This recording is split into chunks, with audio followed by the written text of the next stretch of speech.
93% of your life is spent indoors, but so many of our favorite moments are outdoors. The fresh air, the feeling of peace. Since warmer weather is almost here, let's make the most of it with Outer, the new outdoor furniture company with purposely designed furniture to get you outdoors more. Outer makes the world's most beautiful, comfortable, innovative, and high-quality outdoor furniture, all from sustainable materials. I love the new outdoor dining table and chairs I just bought. It looks great in my backyard, and it's the perfect setup for hosting a dinner party. Go to liveouter.com/thefounderhour to see all the incredible products they have to offer. For a limited time, get 10% off and free shipping. That's liveouter.com/thefounderhour. Terms and conditions apply. Hey everyone, before we get into the episode, just a quick reminder, if you enjoy what you hear, please follow us on Apple Podcasts, Spotify, or wherever you get your podcasts. That way you get notified when new episodes drop. You can also follow us on Twitter, Instagram, LinkedIn at The Founder Hour. Let's get into it. Welcome to another exciting episode of The Founder Hour, the podcast where we dive deep into the stories and experiences of some of the most inspiring entrepreneurs and visionaries of our time. Today, we're thrilled to bring you a conversation with a true pioneer in the world of specialty coffee, the one and only James Freeman, the brilliant mind behind Blue Bottle Coffee.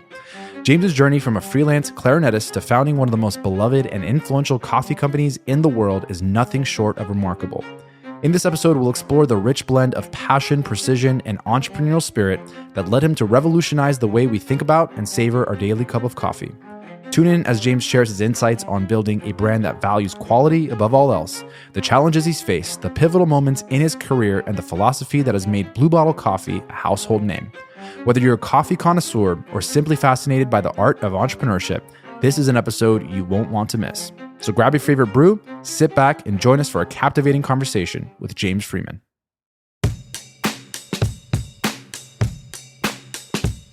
Well, James, thank you for being here with us, first and foremost. Sure. I know you had to make a long trek from Ojai, so...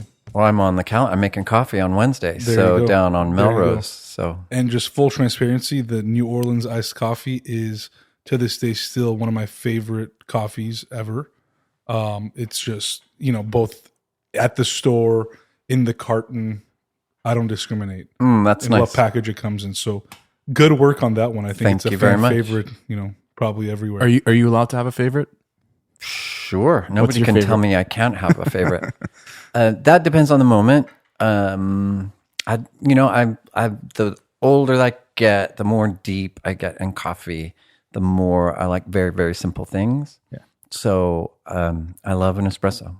Mhm. I love a lightly roasted, elegant, single origin, made as a pour over. Yeah. Those are things that really sustain me. And then, then I have other interests too, but those are like really deep or can be really, really deep things for me. Yeah.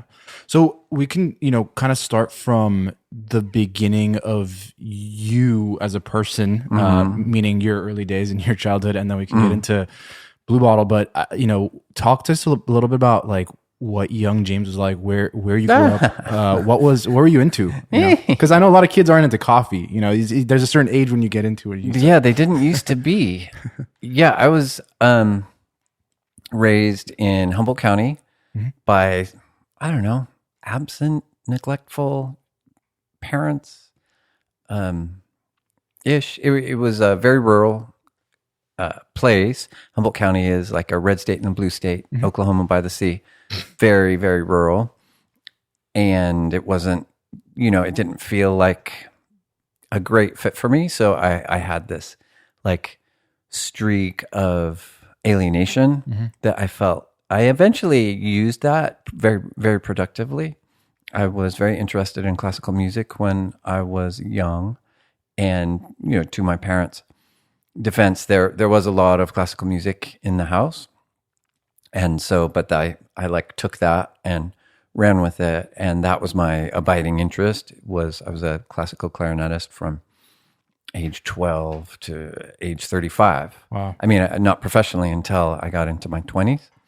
So, but that was a real way for me to dive very deep into these profound ideas, this profound repertoire, these geniuses of the Western canon. I could experience them as a high schooler in a way that was very satisfying to me. And just, these universal questions about life and existence and love and truth and beauty, all of those things. I don't know if it sounds corny or not. No. But those were the things I were interested. I'm still interested. Life and love and truth and beauty, all those things. And so I explored those interests via classical music and the clarinet, and it was a very weird thing to do in that little town, in that place. But there were options, like band saved me, chamber music camp saved me, like the nearby colleges, Humboldt State University, four-year college, and College of the Redwoods had musical organizations that I, as a high schooler, could go. And then, I had more to say with the college kids that were music majors than my peers who chewed tobacco and listened to AC/DC. James, you used the word saved you, or the word saved you. What were you needing to be saved by? I was needing to be saved by these bigger things. Still needing to be saved by these bigger things. The prosaic, the mundane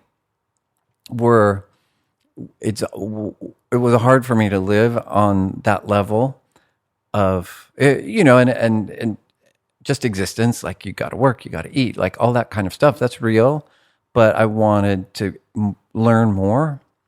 And I was able to start to really uncover what I thought were these very universal and beautiful truths via literature and classical music. They're everywhere, obviously. Nature, poetry, smile of a toddler, all of those things. What gave you such deep perspective, or like, where did that come from? I mean, as a young kid, or even in high school, you're not really, or most people are not really having those deep conversations with themselves or others. What do you think it was about you that allowed you to think so freely and beyond the norm of the day-to-day mundane life that you describe? I don't know. We all turn out so differently, right? And we all respond to our environment so differently. Some people have more resilience, some people have less. Some people survive horrible, horrible childhoods and are not crushed by them. And do you think part of it was innate? Yeah. I mean, that's not for me to answer, but yeah, I think I just came out a certain way, and that's part of it. And then through luck and happenstance.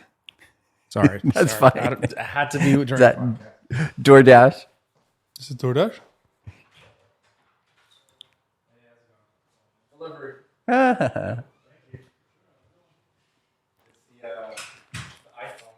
Oh, you got a sign for that. Sorry about that. No, that's all right. I thought they knocked again. They never knock. This is like the... Oh, yeah. I was surprised. That's right. That's why you're a genius at editing, right? Edit all the Amazon out of this. We could even keep it. It's fine. That would be kind of funny. Just keep it. Yeah. Yeah. That was got to knock at the door, and it was the UPS guy. So shout out to the UPS guy. Beauty, and then got your Amazon. Got your blue bottle delivery. Exactly.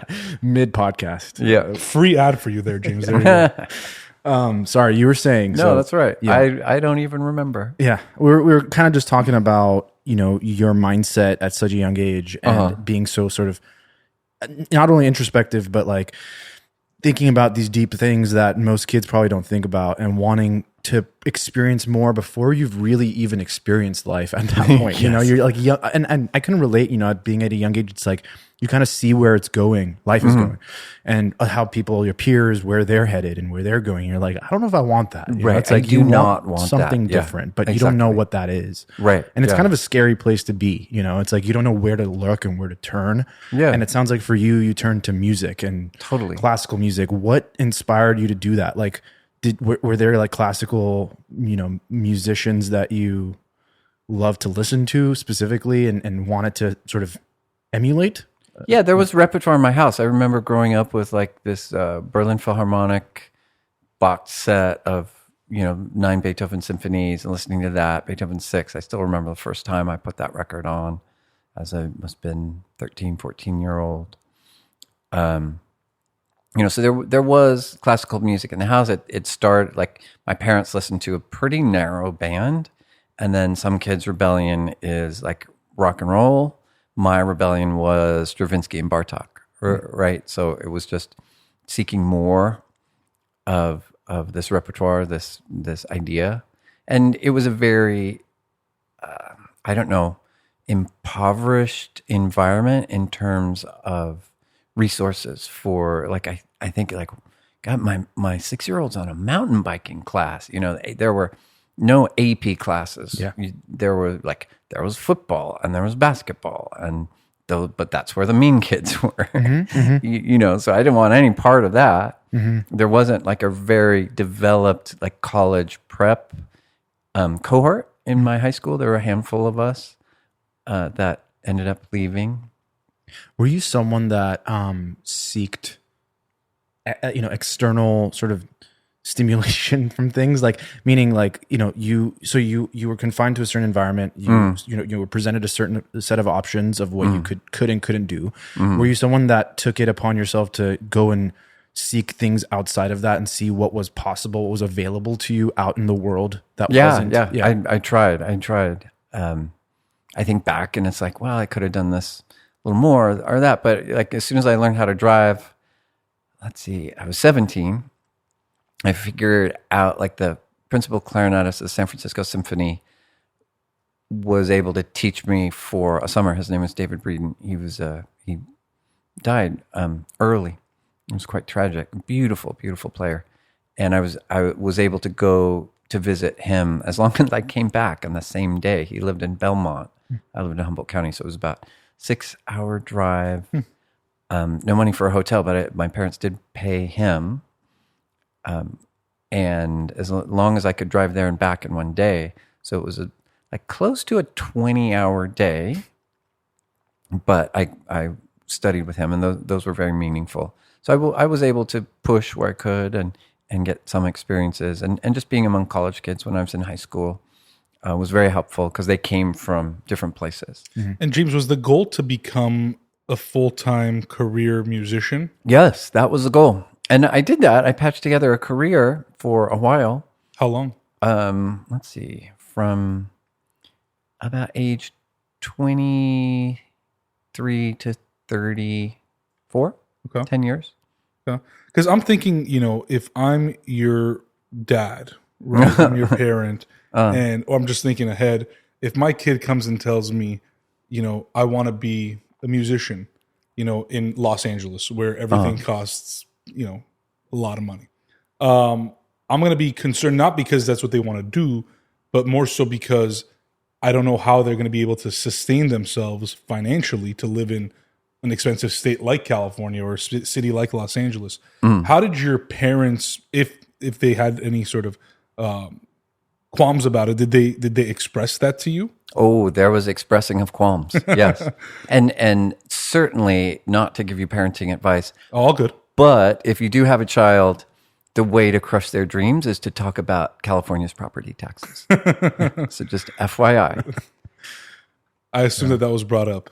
Not California property taxes explicitly. The birds and the bees. But that idea of how you're going to make a living and you should be a lawyer and all those things. But this is why I wanted to ask, because there's obviously a lot of creatives, not only musicians, but a lot of creatives or kids that are creative that want to go into creative fields, and they're faced with that conversation, because even with our generation, our parents would tell us doctor, lawyer, engineer. I'm sure we're a lot more open-minded, but I'm sure when push comes to shove and our kids are like, hey, we want to become a whatever, creative position, insert here, we're like, well, are you sure that doesn't make as much money as it would if you went to business, or if you went to become a software engineer?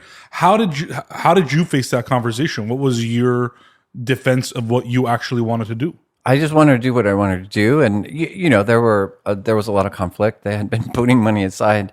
There's some tax thing they put money aside that my dad didn't have to pay taxes on to go to college. So by the time I was ready to be a musician and study music, they didn't let me audition to certain places that I wish I was able to audition to. But by that time, I was able to take that money because it was I remember the California Uniform Gift to Minors Act was how they funded my college. And so by the time I turned 18, then that was my money to Support squander on a creative education. However, now is very different. When I went to UCSC, I was able, because my clarinet teacher lived in Carmel, and I knew I didn't want to study academic music. I was a philosophy undergrad because that subject matter appealed to me quite deeply. But that was it was $3,000 a year. Yeah. And I had a Pell Grant, and I had a work-study job, and I taught some clarinet lessons, and I didn't have to get a loan. Right. Yeah, the And math now it's made more sense. Now it's just hard. And now it's crazy. Now, I It's wouldn't. $3,000 a unit. I mean, we went to USC and they have a great music program, but if you want to be a music major and you're going to USC, you're prepared to shell out $200K. Yeah, 200. Yeah, and that's a very different calculus. Now this culture is saying all right, well, you want to do this creative thing, great, enrich yourself, enrich the world, but you're going to be saddled with this loan debt that you will carry with you for decades after. And that wasn't part of the conversation because the economic constraints were very different. And what is it that music school or learning music in college taught you? Do you think it helped advance your career in music? Yeah, I mean, my classical music is a very mentor-driven field. So there was this one man, his name was Rosario Mazzeo, and this beautiful, he had taught or had played in the Boston Symphony from 1933 to 1966. Wow. So he had seen, he knew Stravinsky, he had met Prokofiev, he'd really seen the Boston Symphony during the Koussevitzky years, that he had direct experience of this beautiful time in music. And he was a very gifted teacher, a gentleman. He really taught me a lot about the world, not just about music, although he taught me a lot about music. And then I started to get gigs after studying with him, and I studied with another very different man in New York City. His name is Kalman Opperman.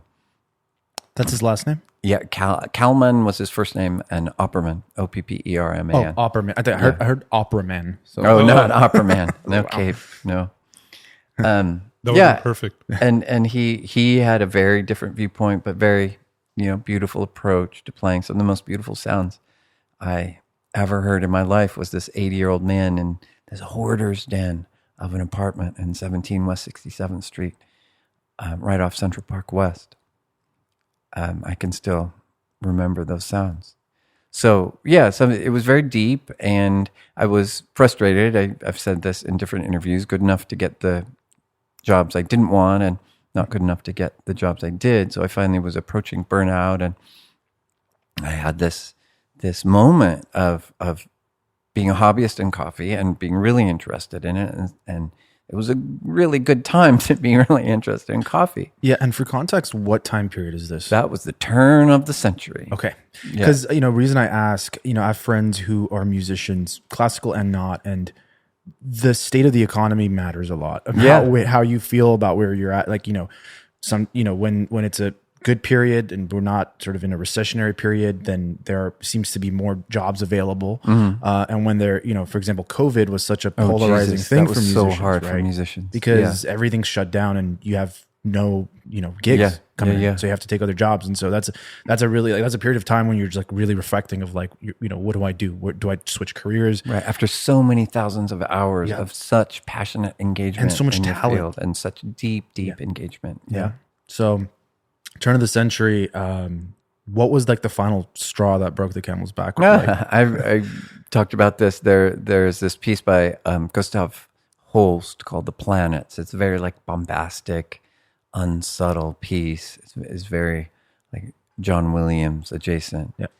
And for some reason, I played that 2 or 3 times in one season with different orchestras, and I just remember there's 4 clarinets in the clarinet section.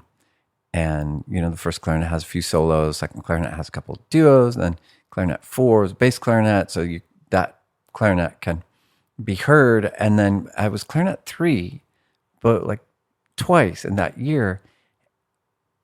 And it's would anybody notice if I didn't even show up? Like, what? Like, do I exist? There are like real questions like, am I here? Am I making a sound? Can anybody hear me? And I hated the music. It was just like everything. Like, why am I doing this? If I am doubting my existence in this way, why am I here? And that nudged me out of music. Did you feel, and I don't know if you've thought about this or not, but did it take you back to the times when you were in high school, maybe when you wanted to do something different and do more, that caused you to want to make a change at that time? Like this sort of existential crisis of like, am I doing enough for myself in the world? Like, do I want to? Yeah, that's interesting. Was that a feeling at all? Yeah. I mean, I wanted more. There was always this longing to be more accomplished, to have more access to these profound ideas that I had intuited were there, that I had received from time to time, but not enough. And, I struggled with performing at my best during auditions. And so there was a lot of like self-disregard for those moments. So it was not a happy time for me because I wanted so much more. I knew I could be so much more than I was. Mm-hmm. Yeah. So you go from clarinet to coffee. You talk about the turn of the century. I assume there was some sort of build-up. You didn't just launch a coffee shop. But but I could be wrong. There was a build-up. Okay, good. Were you always a fan of coffee? Were you a connoisseur of coffee? Talk to us about your experience with coffee before launching Blue Bottle. Yeah, I'd had a fascination with it for a long time. And, Pete's was a thing when in the Bay Area when I was working in music and just like, oh, this is kind of cool. Like I'll have an espresso or try a cappuccino, and in those days there was a lot of conversation about this idea of what's commonly called second wave coffee. I don't really like those terms, but Pete's and then Starbucks started happening, and there was this tradition of San Francisco coffee houses. I remember reading Jack Kerouac on the road as a teenager, and he ends up at Cafe Trieste, and that's like Cafe Trieste was a very famous place, one of the first places where espresso machine came to the West Coast. So I'd spent some time there.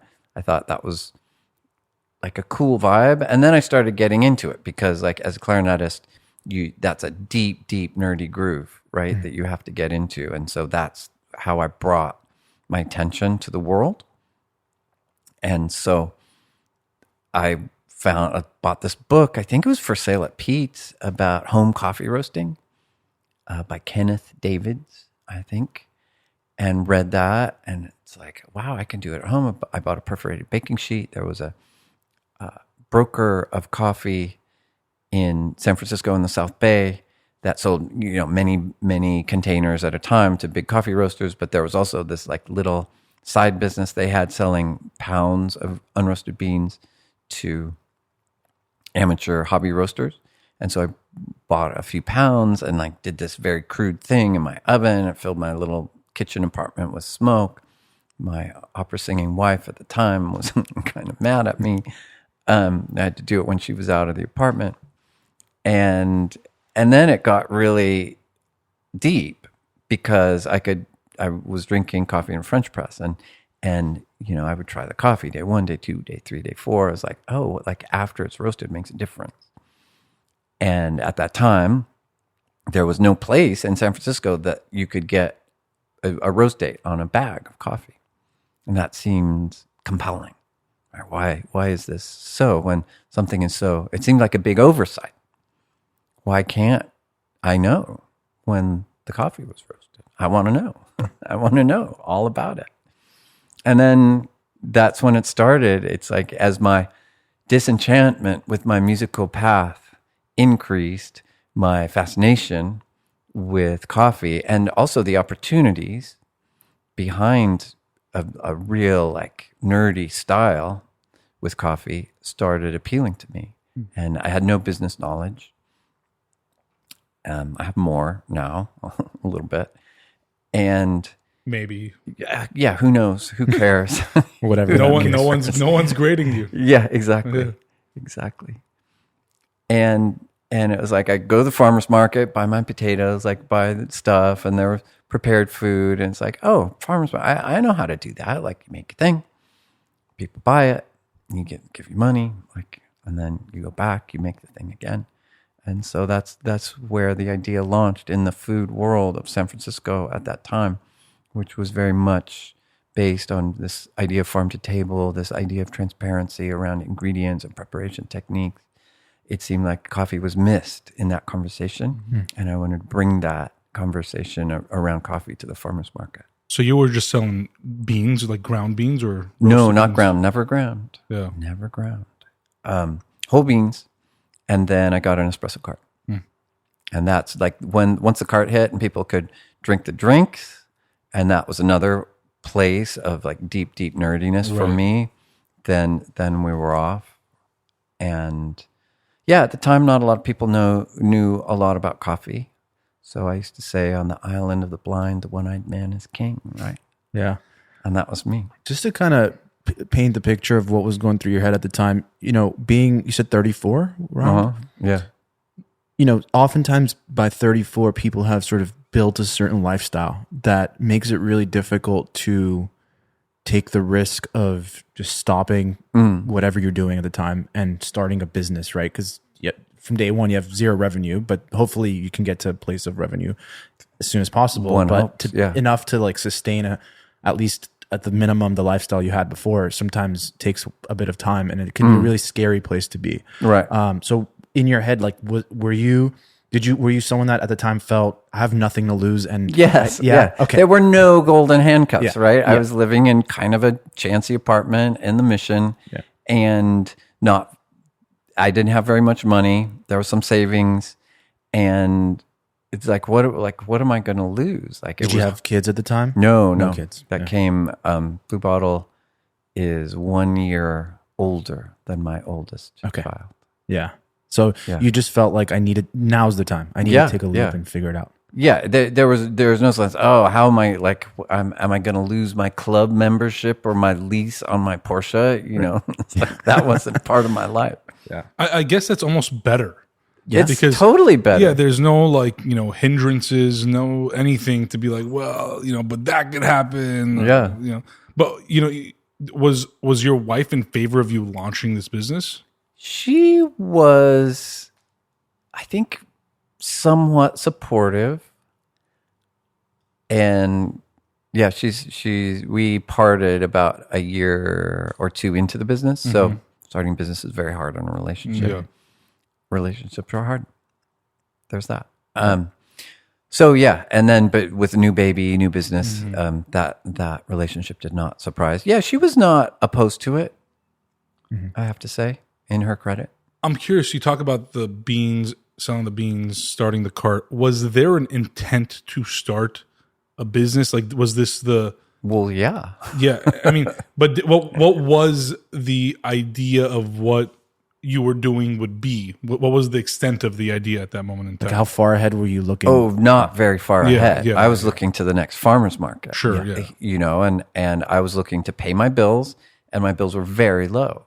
So I didn't have a very high target or a hard target to hit. So it was just one thing after another. I was really fascinated. I was learning as I went. Classical music was such a strong mentor-driven pursuit that I really rejected any form of advice or mentorship. And that really served me very, very well in terms of coffee at that time, because the existing models of coffee I thought were not very interesting. Outside of coffee and music, was there anything else you were inspired by? You mentioned the farm to table movement.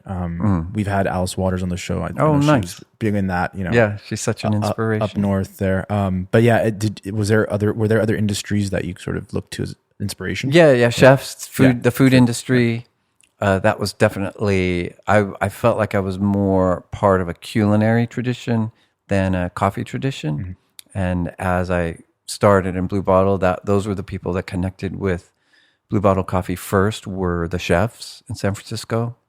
I remember Daniel Patterson, early days at Qua. I don't know if you've ever went there. Yeah, there's some magic times. I've met some friends there. Still dear friends. Paul Einbund was a sommelier at Qua. Now he has one of the great wine bars in San Francisco called the Morris. Thad Vogler had Bar Agricole. He relaunched Bar Agricole. So yeah, being in that food community was great. That was I felt like those were my people more so than in classical music. I was pretty shut down in classical music, very, very shut down. So that sort of like more ebullient vibe of the farmer's market helped open me up a little bit more, helped me be able to connect with people a little bit better. And so when you started realizing that it was growing and people were gravitated towards, and was it called Blue Bottle from the beginning? Yeah, from the beginning. Was it because of the just like the taste of it, or did they actually resonate like behind like the story of why you started it, how you started it, the whole kind of, you know, what wasn't been done before? Was that something that was the reason why it started taking off, or was it just because it was damn good coffee from the beginning and that's purely it? No, my hope, but the only thing I wanted was there to be like this palpable difference in terms of coffee that they've had before versus what I was doing. Yeah. And at that time, it just wasn't that hard. There, you know, the styles were very,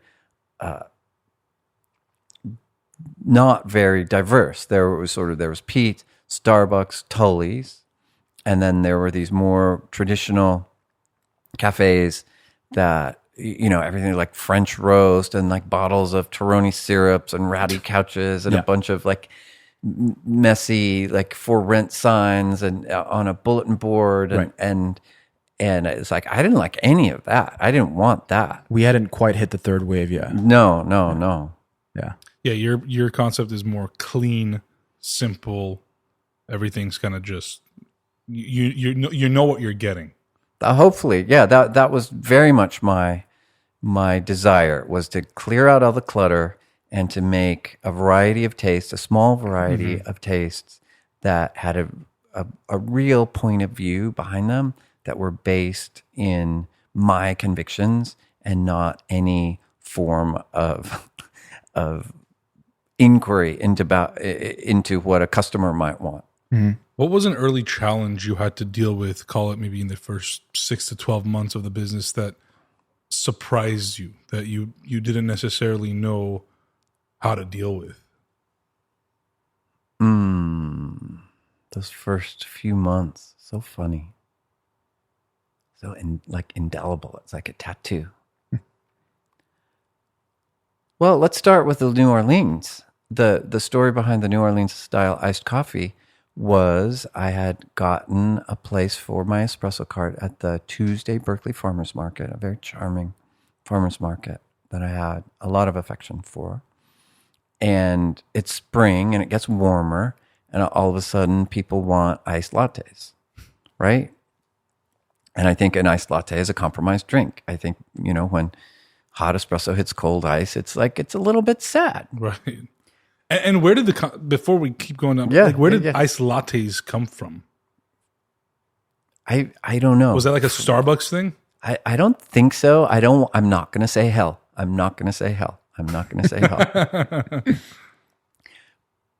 But Got it. So we don't know where they came from. We don't know where they came from. But they don't rhyme with bell or rel or sell or tell. Got it. Yeah, no, I mean, I don't want to disrespect anybody who enjoys an iced latte, because we've all had it. And but it's like, especially now at this stage in my life, like I just want something that is either going to make me cry because of the profundity and the sincerity of who's crafting it, or that I make at home. You know, the commodity nature of coffee is becoming less and less interesting to me. And that's a privilege, you know, because I don't have to sell iced lattes in order to pay my bills right now. Right. And not everybody else has that privilege. And so I definitely recognize that. But I also think that America especially is in this weird place with coffee, because in Italy, the gatekeepers, the roasters, the cafe owners, they drink espresso, and their customers drink espresso for the most part. And in Japan, the gatekeepers drink black pour over coffee. And for the most part, the customers drink black pour over coffee. But in the US, the gatekeepers drink short espresso drinks or black coffee. But they're selling big, milky, oftentimes sweetened, quite caloric drinks. And I don't understand why. Because it's addicting and you got to keep coming back for it. But if that would have caught on elsewhere too, right? One thinks. You think maybe there's like a cultural It's thing? slowly catching on though. Europe, I feel like, last time we went this past summer, it felt like everything was sweeter. From the drinks to the food. I mean, because what's happening is all these tourists are going there expecting to get what they get here. Right. And so they've got to feed There that are beast. also the sort of certain banned ingredients too in other countries that maybe we have here. Right. High fructose corn syrup. exactly. Yeah. But you mentioned back to your New Orleans iced coffee story. yeah. Oh, right. Yeah. Sorry. We're going to be here for a while. We took a big detour on the latte path, iced latte path. back to New Orleans. Yeah. And so I thought that was a problem I could solve. Yeah. And I looked, as I tend to do, I looked to the history of coffee rather than say, like, this is the future. I'm very much interested in the history of coffee. And the reason chicory came to the port of New Orleans is because of Napoleon's desire for economic self-sufficiency, right? So since the French didn't have coffee growing colonies during his time, he was reluctant, or his economic advisors were reluctant to spend their hard currency on coffee imports. So they encouraged a taste for chicory, which is the roasted ground root in the dandelion family. It's quite pungent. And so the French brought that taste for chicory adulterated coffee to New Orleans, and then the climate and everything. That chicory plus coffee has a nice pungency to it, so it could take a little bit of milk and sugar in it, and it's quite delicious. And so I thought, oh, well, this is an interesting part of coffee's past. Maybe if I made this thing that's purpose built for cold and ice, some milk, some sugar, maybe if I made that, and then anytime somebody came and asked for an iced latte, I say, have you tried a little sip of this? Let me set you up with a little sample of this thing. And I would say 8 out of 10 times they preferred that. Yeah. And there's no surprise because it was built for that coffee, it tastes steeped in better. cold water. Yeah. Objectively. Oh, okay. The 2 out of 10. Yeah. See you later. No, I didn't kick him. I didn't kick him out. I made it, but I'm trying to be hospitable. Sure. But trying to give somebody, if they order something they're even more delighted with, Right. than what they thought. And so that was my like sneaky little way of making something that I thought was more delicious than the iced latte. So I didn't have to make it.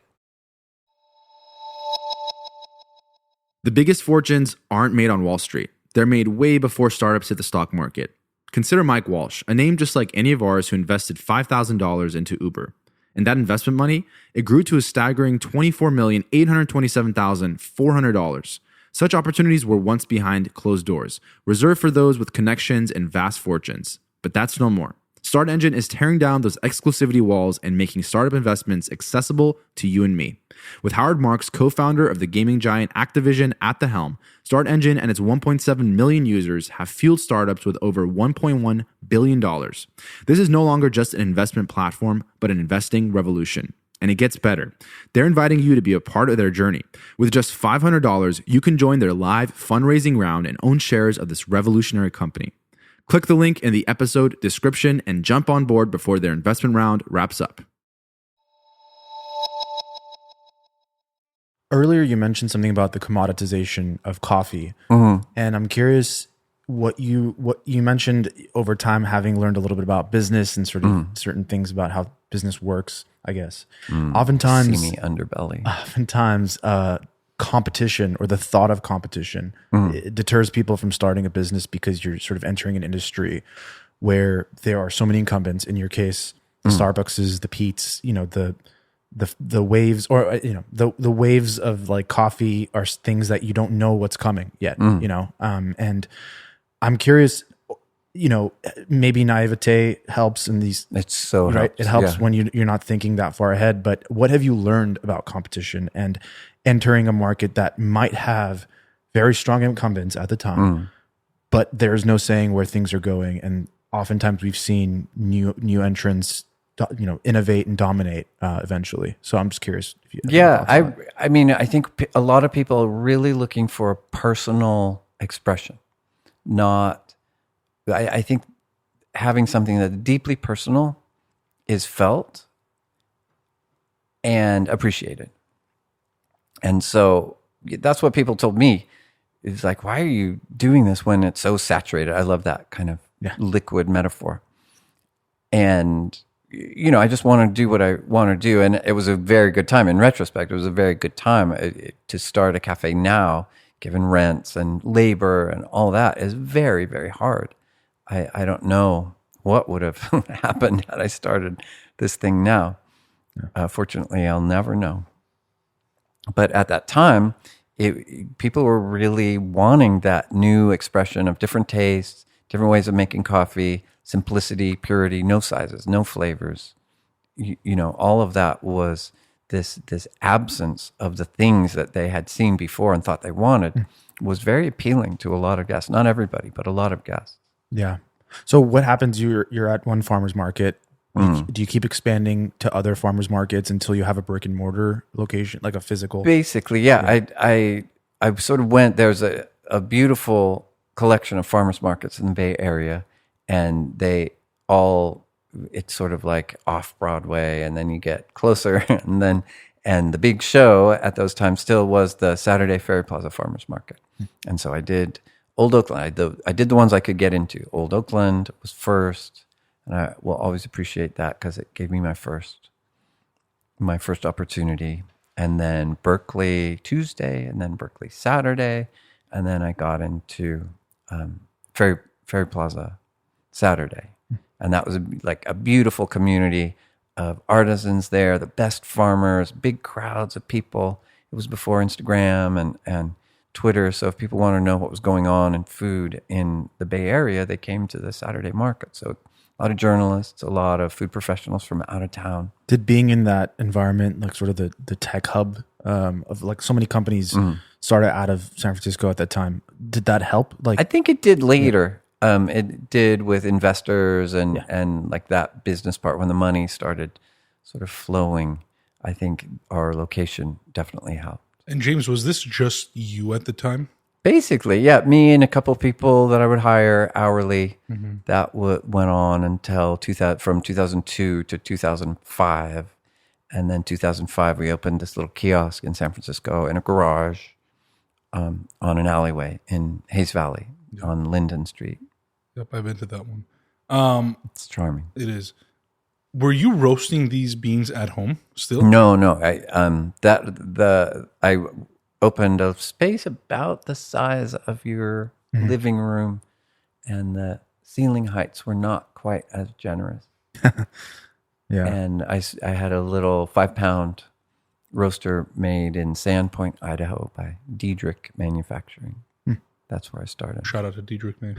Shout out to Diedrich Manufacturing. You mentioned like at some point you started to take some investor money. I think I read that you had raised like well over 100 million So much. for the business. Jesus Christ. Is that because it is just expensive to constantly open up new locations, and that you wanted to sort of do it as fast as possible? And if so, why? Like why did you kind of decide, I'm just going to go this route of raising as much money as I can to... That's a question I think about quite often. That was 2012. Okay. So it's been 10 years now into the business. 2012 to 2017.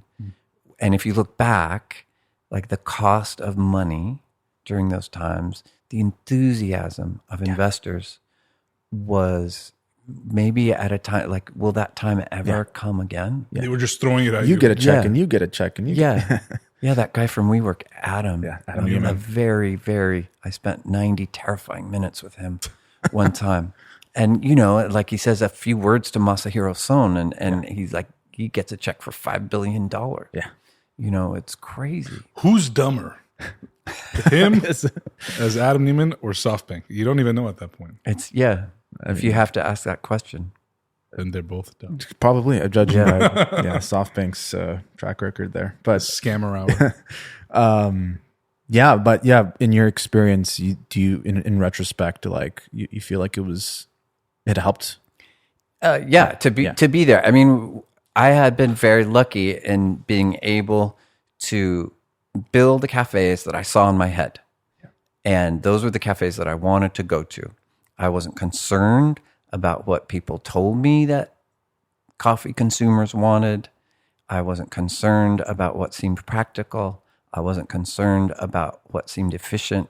I was concerned with making a place that would profoundly affect me, and that profundity, I mean, it's a lowercase p profundity that would affect people that came into contact with this place. I wanted magic in the small scale, not cancer curing magic, not a COVID vaccination magic, but magic nevertheless.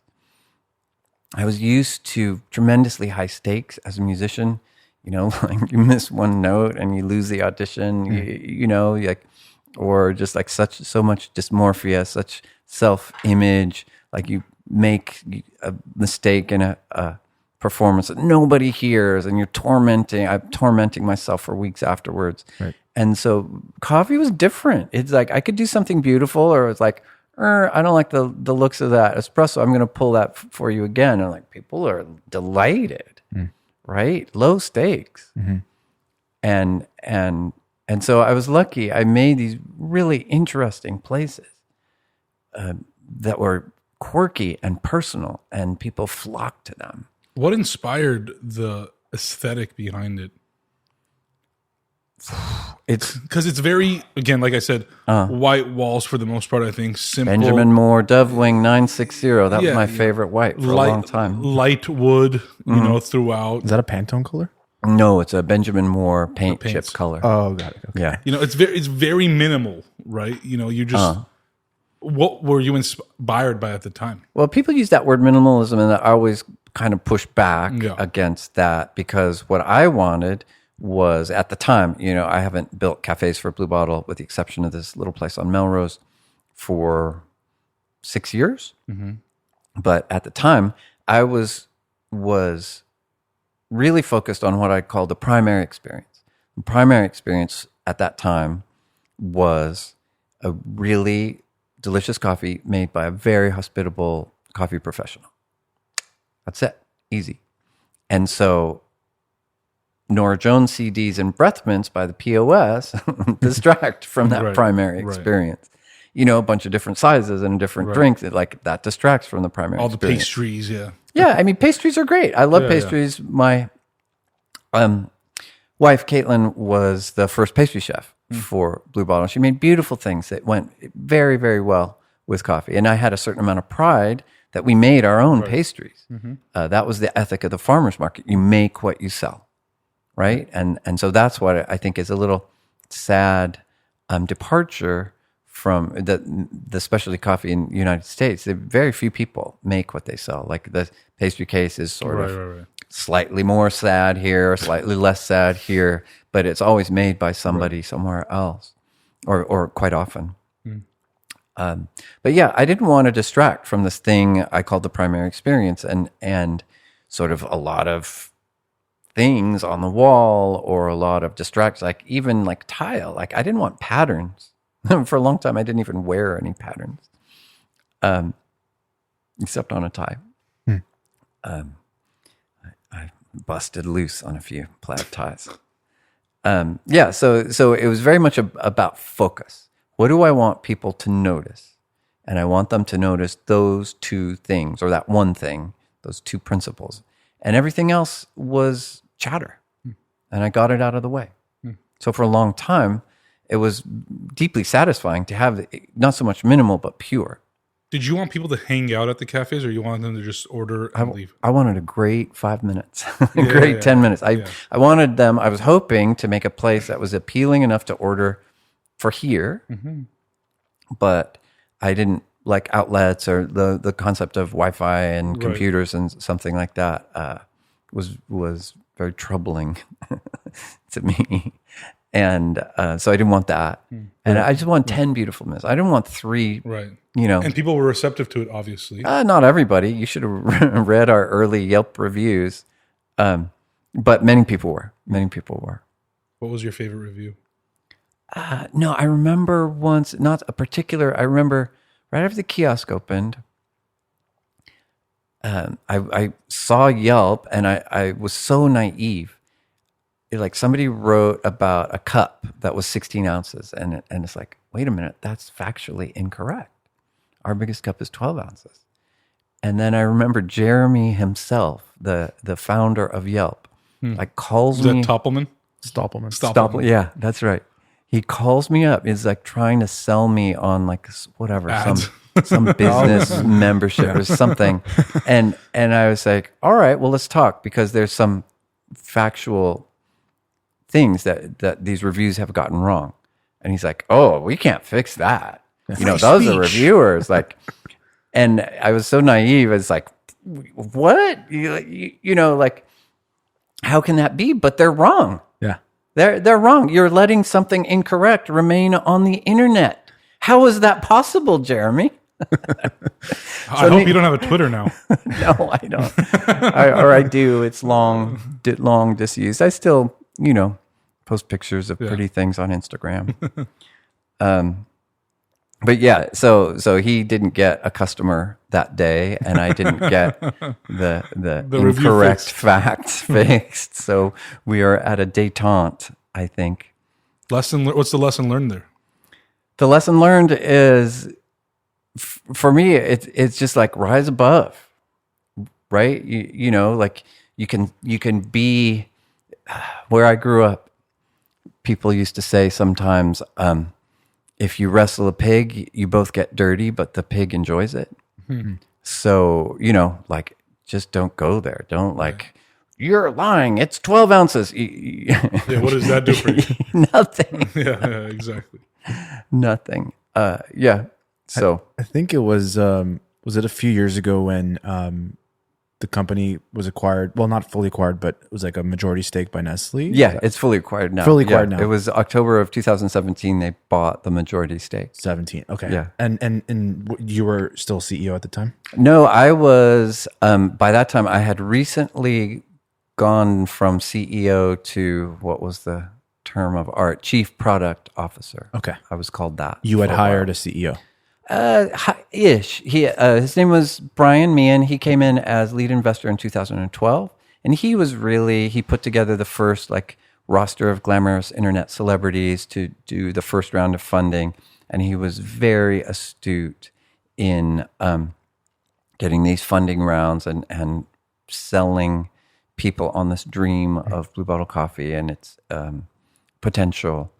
He was very, very good at that. And so he was, I look back, it's how much did I really have to do with all the fundraising? I did my work with the coffee and the shops and caring very deeply about this product. That was what my contribution was. But Brian and the people that came in around 2012 were really instrumental in causing investors to think about Blue Bottle in a different way than they had prior to that, in terms of techification. Basically, yeah.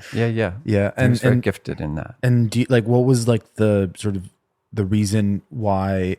Did Nestle approach you guys? They approached Brian. Brian ran in some very rarefied circles, and he was at some dinner, and somebody the CFO of Nestle was at the dinner, and he made him an affogato, I think, and then Mark Schneider, the new-ish at the time CEO of Nestle, came to tour a Blue Bottle shop, and it became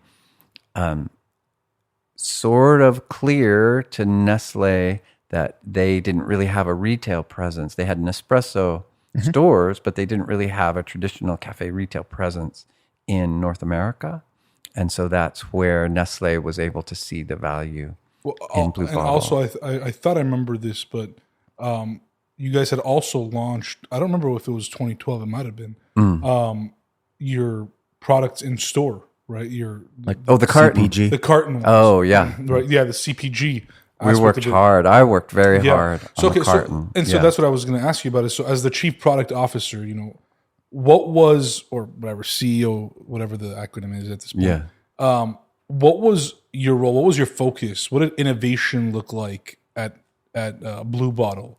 Was it the CPG?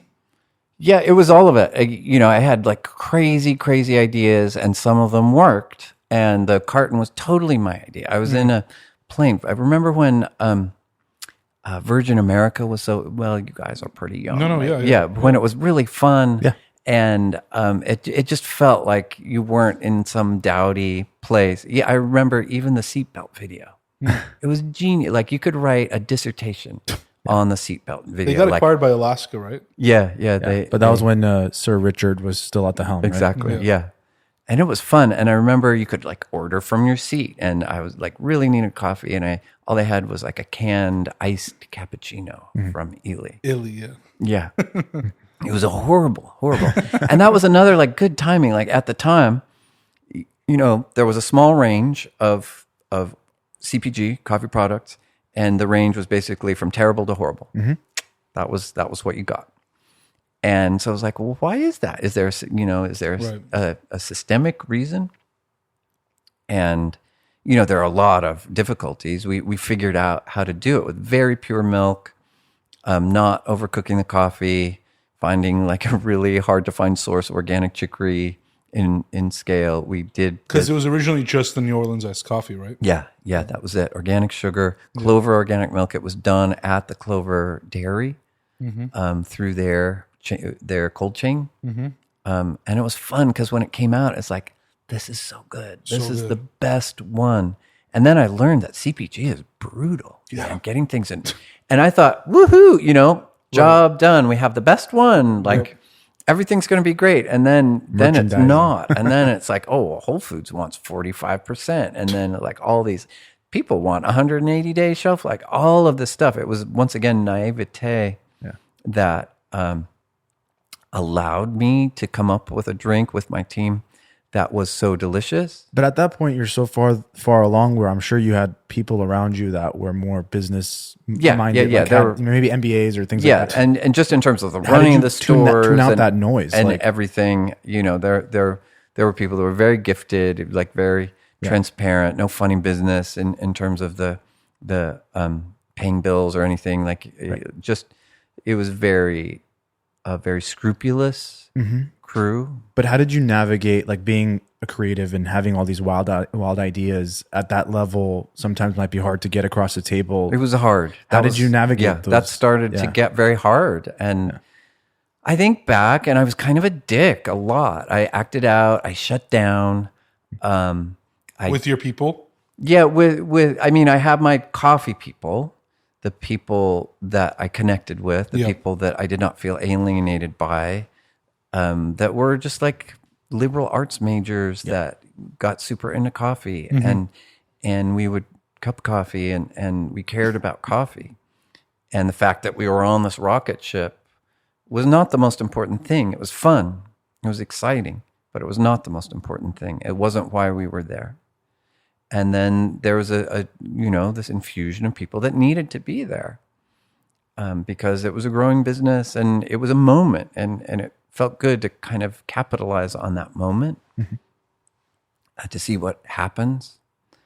But there were a lot of tensions that I look back and I could have been a lot more grown up about how I dealt with those people in my life at that time. But I'm here and it happened and, James, were you at that moment or at that time now in 2012, 2017, like that region, were you at all surprised as to how big Blue Bottle had gotten at that time? That it was beyond even one store. Oh, Jesus. Yeah. Somebody told me we had like 1,000 employees. and it's like, what? Like, what has just happened? Do you feel that though as your responsibility then? Totally. Yeah. I felt a weight. Like it's almost better to not know. Yeah. Well, you figure, 25 You're like shops. Something's going on. I have 7 assistants and 16 on the C-suite. Yeah. Like, why are there so many people? No, I had an assistant for a while. I'm still in touch with her. Yeah. It was how do I even describe what it was like? Because like I had no expectation. It felt like delightful and terrifying and profound, just like from minute to minute. Boring sometimes. I think about how many, like during that time, there are all these like, well, we should have a meeting about this or meeting about that. And it's like, oh, there were a lot of meetings that I didn't need to be at. Was that part of the reason why you decided to like shift your focus from being like the CEO to more of on a product thing? Or Yeah, I mean, I was always only caring about product. The Right. experience that people had when they walked in the store, I didn't see what was more important than that. But as CEO, like you still have to be very, and I don't know if you were as, like investor facing and, board meetings and eventually, things like that. I did the board meetings, Yeah. and one of the people on our board, Tony Conrad, is still a good friend of mine, coffee brother, really. And yeah, I did the board meetings, met with some investors, not all of them. Like went to Baltimore to go to Fidelity. All that. The road shows. Yeah. I mean, I played my part. What I learned later, I remember being at this upper floor suite of offices in Midtown Manhattan, and there's some investor that we were courting, and looking at the packet that the CFO put together. He was very good at those things. Mm-hmm. And seeing like, okay, who's the team? And it's like, okay, here's the, executive chair, whatever, from Harvard Business School. And here's the guy from Stanford Business School. And here's the quirky founder who's creative. And then here's the person, who's worked at McKinsey. And here's the one that's worked at Boston Consulting Group. And what these investors needed to see is like, oh, these people are just like me. Mm. And that's why the tendency for women founders to not get funded is so deep in that culture. The tendency for people of color to not get funded, people from alternative backgrounds to not get funded, is because like that's what they needed to see. Like, oh, I went to Harvard Business School, or oh, I worked at Boston Consulting Group. They're worth writing a check for. Mm. And so I played my role. Mm-hmm. I was the quirky, creative, visionary founder. Mm-hmm. Yeah, and I played that role pretty well. And then I stopped.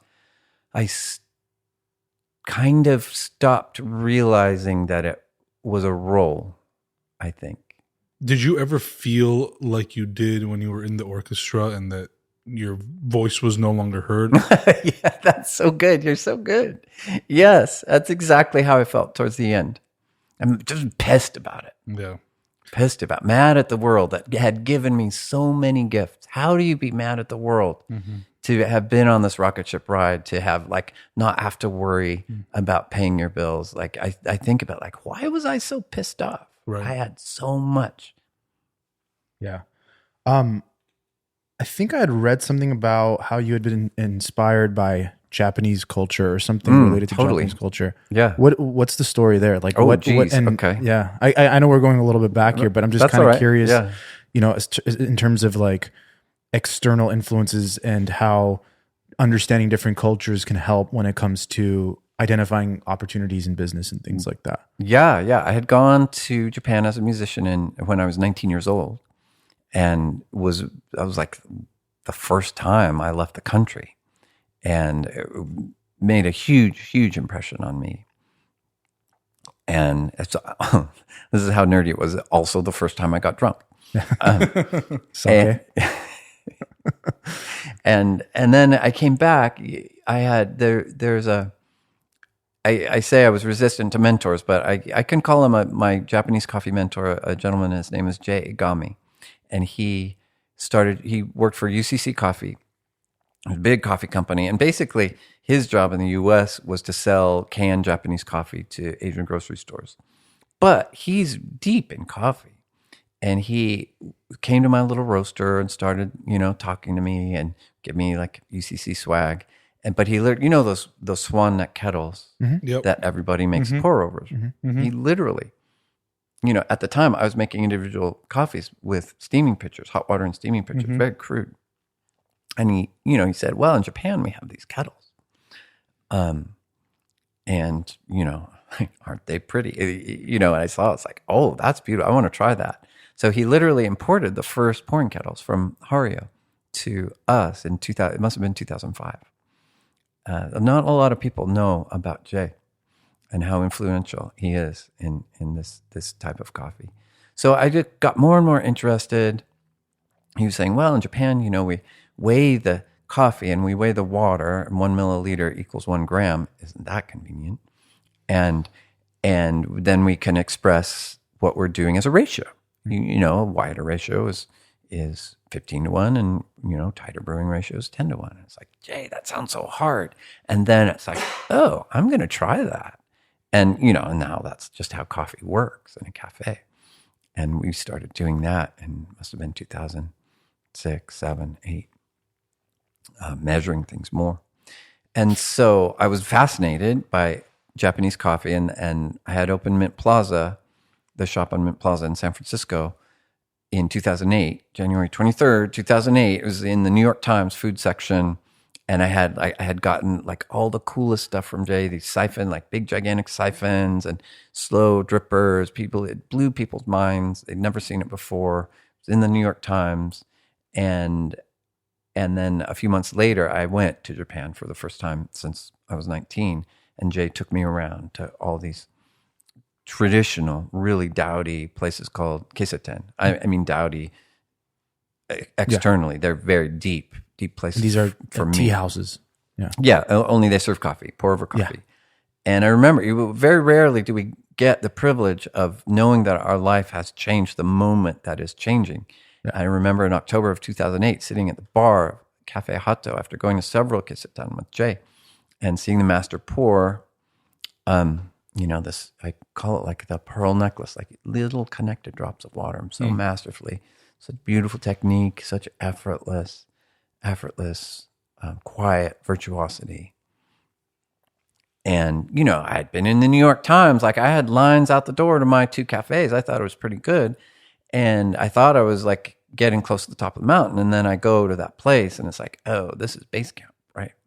I've got a lot to learn.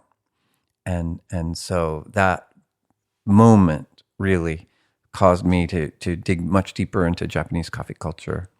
And then that was behind the crazy success of Blue Bottle opening in Tokyo in January 2015. Mm-hmm. Mm-hmm. Yeah, it's fascinating because I feel like coffee, especially, it's like most people probably think of Italy or like Europe. They don't think like Japan. But yeah, that's there's I feel like there's so much in so many areas, like places of the world that you can draw inspiration from. Oh my God, yeah, so many beautiful traditions of coffee in so many different places. For Japan, the idea of the shokunin, the expert, the master, or otaku, the nerd. I tell people, I love going, and I tell people, no matter what you're into, whether it's like blue jeans or pizza or coffee or mozzarella cheese, there's somebody in Tokyo doing it better than anybody else in the world. Right. Well, that's because they have the whole apprenticeship model, no? Yeah, the structure is different too, because you just, Tokyo, people can afford an apartment and without a big income, and they know that their rent's not going to double in 10 years because they've built a lot of housing. And then the cost of opening a business. One of the best bars I've been to in my life is this 6-seat bar in Tokyo, and this guy makes a gimlet that is transcendent. And he's got 2 kids. And, if he gets sick, he can go, like, he doesn't have to worry about health insurance. He doesn't have to worry about his kids' education. He can make a living and do pure work on that scale of 6 seats. And if you try to open a cocktail bar in LA, like the alcohol permit alone is like $160,000. So if you could get it. Oh, if you can get it. So it's like, all right, well, now I have to have 24 seats and now, 2 bathrooms. Yeah, and ADA, like Parking the ADA spots. bathrooms that we have in the Bradbury building in Los Angeles. I've been into ramen bars that are smaller than those. So there are structural constraints about doing business in the United States that prohibit that kind of deep work just because it makes it impossible economically or in terms of regulations. So ultimately, Blue Bottle gets acquired by Nestle. Yes. Was that like the happiest day of your life? No. No, it was a relief. I had not been getting on well with the team I worked with at Blue Bottle, and I just really wanted to be done. It was a precarious time for me because like 95% of my net worth was wrapped up in Blue Bottle, which was not liquid. And were you at this point still a majority owner or no? No. I had ceased being majority owner in 2012. And that's a very big emotional step that I should have introspected a little more about. It all worked out. I'm here. You know, my kids are healthy and it all worked out. Yeah. You know, I'm not wishing it to be any other way. But yeah, that's a big emotional step to go from majority to minority. Why'd you make that decision? For this, I thought security. I thought like this idea of security. I also knew that I was on this rocket ship and I had convinced myself that I had to explore the maximum. What is possible? The maximum possible in terms of business, in terms of growth. What's going to get me to the highest places? Exactly. I thought that was my duty somehow. And I realized I could have realized like I have a choice in this. Yeah. I can stay at 4 or 5 shops if I want to. But if I did that, I don't think we would have opened in Tokyo, which was really the peak of my Blue Bottle career in many ways. And the team that opened in Tokyo, so dear to me still, such a profound experience to be embraced like that by this culture that I admired so much. Yeah. That was a moment that was worth a lot of internal torment. Yeah, I suppose. So what does your day-to-day look like now, and where do you see your sort of involvement going, long term? I'm doing this delightful thing called Blue Bottle Studio. It's a pop-up in LA. It sold out in like 2 hours. There was a nice article in the LA Times about it. And it's this, my role right now at Blue Bottle Coffee is I am a line item in a marketing budget. And and it's a privilege. Yeah. I get consultant. Yeah, not even. Yeah, I know I'm still on payroll. It's nice. And I work with dear people that I feel inspired by. Benjamin Brewer's the head of, I don't even know his job title. The job titles now are so opaque to me. Let's call him the head of QC. Yep. And Selena Figuera, the single best retail manager in Blue Bottle, is hired the team and is running the floor. And we've got these 10-course tastings that we do 5 days a week until November 5th. And it takes about an hour and a quarter. And Ben and I worked out like the details of which coffee and the service and the type, and the stereo's great. And we picked out records and we play records. Yeah. And I just checked his LinkedIn. It says director of QC. So you got it right. Excellent. And if I had a coffee company, I would want my director of QC to have a last name Brewer. So Brewer, yeah. It works out. Yeah. No, he's inspiring. He's the single most inspiring person in coffee. So what kind of food pairs up with coffee? Oh, well, we have 2, the pastry chefs, Kiyoshi, I forget his last name, who's brilliant. So we have like this one set of a tea made from coffee leaves, from coffee cherry, from coffee, from leaves, cherries, flowers. So we're drinking sort of everything but the roasted coffee seed.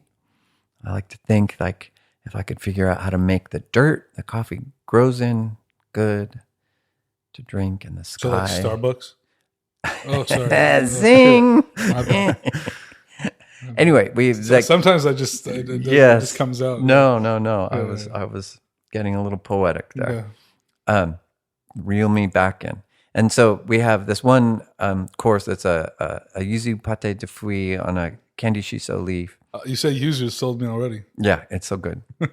And that kind of removes the taste of the courses that come before. And then we have this very thick coffee that's extracted very slowly. And then we make a black cup and then a cafe au lait. And there's a golden sesame financier Are you like fully caffeinated? Is there such thing as omakase for coffee? That's what they call it. That's basically That's what it is. the LA Times called it. Oh, okay. I was about to say this sounds like a omakase experience. Yeah, although some commenters on the LA Times food section Instagram took issue with that word. I am if sure. you can believe that. I am sure. There are Is it some like cultural commenters. appropriation? There are some people that had some problems with it. I forget exactly what the problems Well, were. the problem with the LA Times is the LA part of it. Uh-huh. Yeah. Everything is just under like critique. Yeah. God forbid you like walk. Why didn't you crawl? Yeah. So, yeah, we were talking about like stuff, also like future, long term. Like, what do you, I mean, inside the company and outside, like, what are your sort of plans? As far ahead as the studio idea is mobile, so the counter moves, the stereo can move. So my hope is it can be packed up, and I can do this thing with these people I care so deeply about in another town. I would like to do that. And then I have an idea for a cafe. I finally have an idea for a cafe that hasn't existed yet. I had like a trough of a few years of not feeling very inspired. So I have an idea for a cafe, and I'd like to build that. And I'm just trying from Yeah. And it doesn't preclude me continuing to work with Blue Bottle, right? Because it's not a very practical idea. Would you do it in Ohio or somewhere else? Right now, the place I think it can only be is in the mountains of Japan. So not practical, but I'm trying. I think I'm trying to sprinkle some seeds. Yeah, with that. That's going to be exciting to see. But yeah, this has been such a fantastic conversation. Just hearing about where you started and where it's come is incredible. And all the stuff along the way. And yeah, we appreciate you coming by and sharing it with us. Yeah, you guys have surprised me. I thought we were going to talk about like cost of goods or ROI and stuff like that. You're like very sweet and you got very deep. So I appreciate that. Thank you. We do not care about ROI. That's why we started this podcast. Yes, clearly.